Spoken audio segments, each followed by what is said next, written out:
Another market mover this week could be Federal Reserve Chair Janet Yellen's first news conference. She'll answer questions on Wednesday after presiding over her first Fed meeting as head of the central bank. Now, it's widely expected she will continue reducing the Fed's stimulus measures. But what's not so certain is what Yellen will say about some key targets on employment and inflation, and whether she's ready to make some big changes. Steve Leisman has more.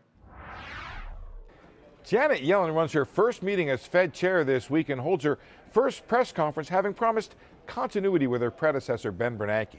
But she's going to have to make some changes and make them as soon as this meeting. Here's why. Back in 2012, with Bernanke leading the central bank, the Fed promised not to consider raising interest rates, then at zero, until the unemployment rate fell to 6.5%. Seemed like a safe and faraway bet back then. The unemployment rate was at 7.9% and seemed to be holding steady. But two things happened. First, the unemployment rate started falling rapidly, losing more than a percentage point in a year.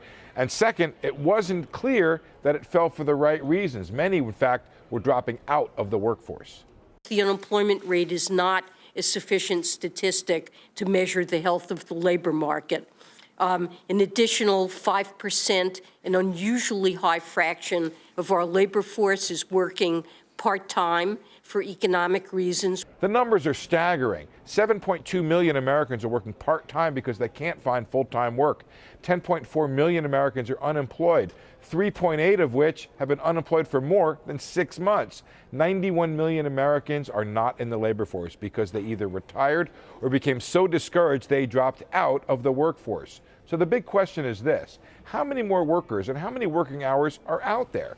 If we're near full employment, workers can demand higher wages. That could threaten higher inflation.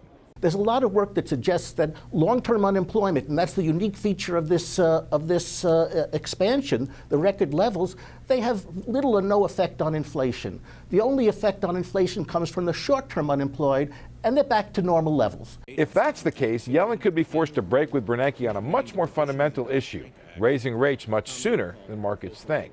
For the moment, however, Yellen is convinced there's lots of slack in the labor market, so look for her to find a different way to communicate that slack to markets in the days ahead. For Nightly Business Report, I'm Steve Leisman.